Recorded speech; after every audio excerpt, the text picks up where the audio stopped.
Zee 24 Taas एक पाऊल पुढे। राज ठाकरे आणि अजित पवार यांच्यात सुरू असलेल्या वाकयुद्धामुळे राष्ट्रवादी काँग्रेसमध्ये विशेषतः दादांचा बालेकिल्ला असलेल्या पिंपरी चिंचवडमध्ये अस्वस्थता पसरली। अजितदादांनी गेल्या 2 दिवसातल्या या परिसरातले सर्व सार्वजनिक कार्यक्रम रद्द केल्याने आरेला कारे म्हणणारे दादा अचानक इतके शांत कसे, हा प्रश्न सगळ्यांनाच पडलाय।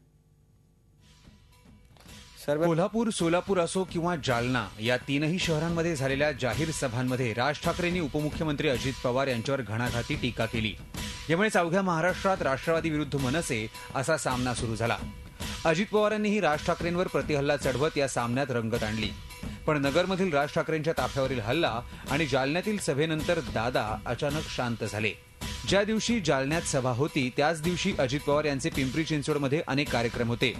दादा शहरात आल्यानंतर राज यांना जोरदार प्रत्युत्तर देतील असा सगळ्यांचा अंदाज होता।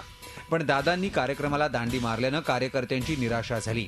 इतकंच नाही तर त्यानंतर दादांनी इतर कार्यक्रमही रद्द केले। अजित पवारांना टार्गेट केल्याशिवाय आपल्याला किंमत मिळणार नाही हे सगळ्यांना माहीत असल्यानंच त्यांच्यावर टीका होत असल्याचं समर्थकांचं म्हणणं आहे।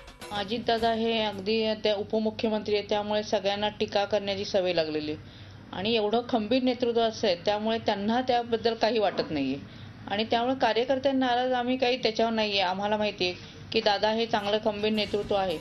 महाराष्ट्रात वजनदार समजल्या जाणाऱ्या शरद पवारांवर टीका केल्यास त्याचा उलटा परिणाम होईल ही कल्पना असल्यानंच राज शरद पवारांवर संयमी वक्तव्य करत असल्याचं जाणकारांचं म्हणणं आहे। माहिती आहे की शरद पवारांना जर टार्गेट केलं आपण तर ते वयोवृद्ध आहेत, त्यांना राज ठाकरेंनी टीका केल्यावर त्यांना त्याची सिंपथीज मिळेल।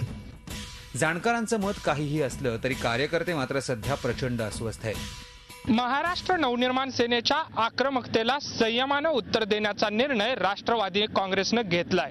पण राज्याच्या राजकारणात केंद्रस्थानी राहण्याच्या सत्ता संघर्षात राष्ट्रवादीचा हा संयम कधीपर्यंत टिकतो हे पाहणं महत्त्वाचं ठरणार आहे। झी 24 ताससाठी व्हिडिओ जर्नलिस्ट अमोल धर्माधिकारीसह कैलास पुरी, पिंपरी चिंचवड।